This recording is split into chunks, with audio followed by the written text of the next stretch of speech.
Hi all. അപ്പോൾ നമ്മൾ intelligence bureau ഒരു ടെക്നിക്കൽ നോട്ടിഫിക്കേഷൻ ഇറക്കിയിട്ടുണ്ട്. അപ്പോൾ അതിന്റെ കൂടുതൽ ഡീറ്റെയിൽസ് പറയാൻ വേണ്ടിയിട്ടാണ് നമ്മളിപ്പോൾ വന്നിട്ടുള്ളത്. അപ്പോൾ നിങ്ങൾ തമ്പനയിൽ കണ്ട പോലെ പോസ്റ്റിന്റെ പേര് എന്ന് പറയുന്നത് junior intelligence officer grade 2. Okay, technical recruitment ആണ്. ഇതെന്ന് പറഞ്ഞാൽ സോറി ജനറൽ സെൻട്രൽ സർവീസിലെ ഗ്രൂപ്പ് 'സി'യിൽ പെടുന്ന non gazetted non ministerial post ആണ് ഈ ഒരു പോസ്റ്റ് വരുന്നത്. ലെവൽ 4 ആണ് സ്കെയിൽ ഓഫ് പേ വന്നിട്ടുള്ളത്. 25,500 ടു 81,100 എന്നുള്ള രീതിയിലാണ് പേ മെട്രിക്സ് വരുന്നുണ്ടാവുക. അത് കൂടാണ്ട് IB ആയതുകൊണ്ട് തന്നെ സ്പെഷ്യൽ സെക്യൂരിറ്റി അലവൻസ് വരുന്നുണ്ട്, 20% വരുന്നുണ്ട്. പിന്നെ ഒരു ക്യാഷ് കോമ്പൻസേഷനും ഉണ്ട്. ഓക്കെ, അപ്പൊ നമ്പർ ഓഫ് വേക്കൻസി പറഞ്ഞാൽ ടോട്ടൽ 394 വേക്കൻസീസ് ആണ് ഉള്ളത്. 157 unreserved, 32 EWS, 117 OBC, 60 SC, 28 ST എന്നുള്ള രീതിയിൽ. അപ്പൊ ഇതിൽ ക്വാളിഫിക്കേഷൻ എന്താണെന്നില്ലാരും നോക്കിക്കഴിഞ്ഞാൽ diploma in engineering in the field of electronics and telecommunication, electronics and communication, electrical and electronics. Okay, electrical and electronics കഴിഞ്ഞാൽ ഡിപ്ലോമ കഴിഞ്ഞവർക്കൊക്കെ ഇത് അപ്ലൈ ചെയ്യാൻ വേണ്ടി പറ്റുന്നുണ്ടാവും. IT കഴിഞ്ഞവർക്ക്, കമ്പ്യൂട്ടർ സയൻസ് കഴിഞ്ഞവർക്ക് എല്ലാവർക്കും എന്ത് അപ്ലൈ ചെയ്യാൻ വേണ്ടി പറ്റുന്നുണ്ടാവും. അതല്ല, നിങ്ങളുടെ qualification bachelor's degree in science with electronics, CS, physics ഒക്കെ ആണെന്നുണ്ടെങ്കിൽ നിങ്ങൾക്കും ഇത് അപ്ലൈ ചെയ്യാൻ വേണ്ടി പറ്റുന്നുണ്ടാവും. അതുമല്ല, കമ്പ്യൂട്ടർ ആപ്ലിക്കേഷനിൽ ഡിഗ്രി കഴിഞ്ഞവരാണെന്നുണ്ടെങ്കിൽ അവർക്കും എന്ത് ചെയ്യാം, അപ്ലൈ ചെയ്യാൻ വേണ്ടി പറ്റുന്നുണ്ടാവും. അപ്പൊ ഇതിൽ പറഞ്ഞിട്ടുള്ള ഏജ് ലിമിറ്റ് പറഞ്ഞാൽ 18 തൊട്ട് 27 വയസ്സ് വരെയാണ് ഏജ് ലിമിറ്റ്. കറസ്പോണ്ടിങ് OBCക്ക് 3, SSTക്ക് 5 വർഷം ഏജ് റിലാക്സേഷൻ ഉണ്ട്. അത് കൂടാതെ ഡിപ്പാർട്ട്മെന്റൽ കാൻഡിഡേറ്റ്സ് ആണെങ്കിൽ അവർക്ക് 40 വയസ്സ് വരെ അപ്ലൈ ചെയ്യാൻ വേണ്ടി പറ്റുന്നുണ്ടാവും.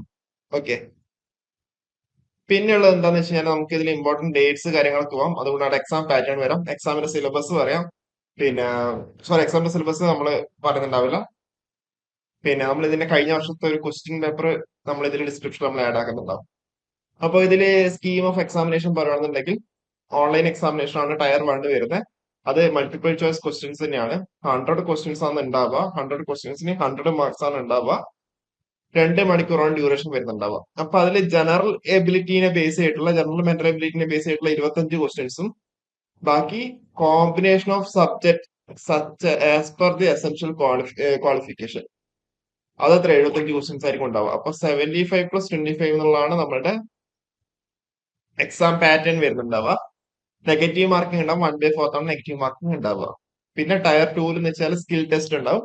It will be practical based on the technical nature, commensurate with the job profile. പിന്നെ എന്താ ടയർ 3 എന്ന് പറഞ്ഞാൽ ഇന്റർവ്യൂ ഉണ്ടാവും, അല്ലെങ്കിൽ പേഴ്സണാലിറ്റി ടെസ്റ്റ്. 100, 30, 20. ഓക്കെ, പിന്നെ കേരളത്തിൽ എക്സാം സെന്റർ ഉണ്ട്. കേരളത്തിൽ എറണാകുളം, കണ്ണൂർ, കൊല്ലം, കോട്ടയം, കോഴിക്കോട്, തിരുവനന്തപുരം, തൃശ്ശൂരൊക്കെയാണ് എക്സാം സെന്റർ ആയിട്ട് വന്നിട്ടുള്ളത്. ഇനിയിപ്പം ഇതിലിപ്പം നോക്കേണ്ട കാര്യം എന്താന്ന് വെച്ച് കഴിഞ്ഞാല്, ഇതിലിപ്പം 35, 34 എന്നൊക്കെ പറയുന്നുണ്ട്. പക്ഷെ കോമ്പറ്റീഷൻ കൂടുതൽ ഉണ്ടായതുകൊണ്ട് 35 മാർക്കൊന്നും മതിയാവില്ല. അതിൽ കൂടുതൽ നിങ്ങൾ എന്ത് ചെയ്യുക, മാർക്ക് അവിടെ സ്കോർ ചെയ്തേ മതിയാവുള്ളൂ. 1/4 ആണ് നെഗറ്റീവ് മാർക്ക് എന്നുള്ള കാര്യം പറഞ്ഞിട്ടുണ്ട്. പിന്നെ നമ്മൾ ടയർ 1 എന്ന് പറയുമ്പോൾ ഒബിയസ്ലി മൾട്ടിപ്പിൾ ഷിഫ്റ്റ് ആയിരിക്കും ഉണ്ടാവുക. അതുകൊണ്ട് അവിടെ എന്ത് ചെയ്യുക, നോർമലൈസേഷൻ നടത്തുന്നുണ്ടാവും. നോർമലൈസേഷൻ നടത്തിയതിനു ശേഷം കാൻഡിഡേറ്റ്സ് എന്ത് ചെയ്യുക, ഷോർട്ട് ലിസ്റ്റ് ചെയ്തിട്ട് സ്കിൽ ടെസ്റ്റിനും പേഴ്സണൽ ഇന്റർവ്യൂവിനും എന്ത് ചെയ്യുക, 5 times the number of vacancies ആണ്. അത് 300 വേക്കൻസി ആണെങ്കിൽ 1,200 ആൾക്കാർ എന്ത് ചെയ്യാം, അവര് ഷോർട്ട് ലിസ്റ്റ് ചെയ്യുന്നുണ്ടാവും. ടയർ 1 ഷോർട്ട് ലിസ്റ്റ് ചെയ്യപ്പെടുന്നുണ്ടാവും. പിന്നെ എന്ത് ചെയ്യാം, അവിടെ സ്കിൽ ടെസ്റ്റും ഉണ്ടാവും, പിന്നെ പേഴ്സണാലിറ്റി ടെസ്റ്റും ഉണ്ടാവും.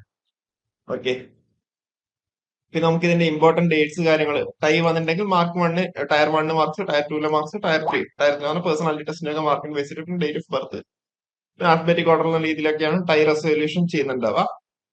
നിങ്ങൾക്ക് ഇത് നാളെ തൊട്ട് അപ്ലൈ വേണ്ടി പറ്റുന്നുണ്ടാവും കേട്ടോ. ഓഗസ്റ്റ് 23 തൊട്ട് നിങ്ങൾക്ക് അപ്ലൈ വേണ്ടി പറ്റുന്നുണ്ടാവും.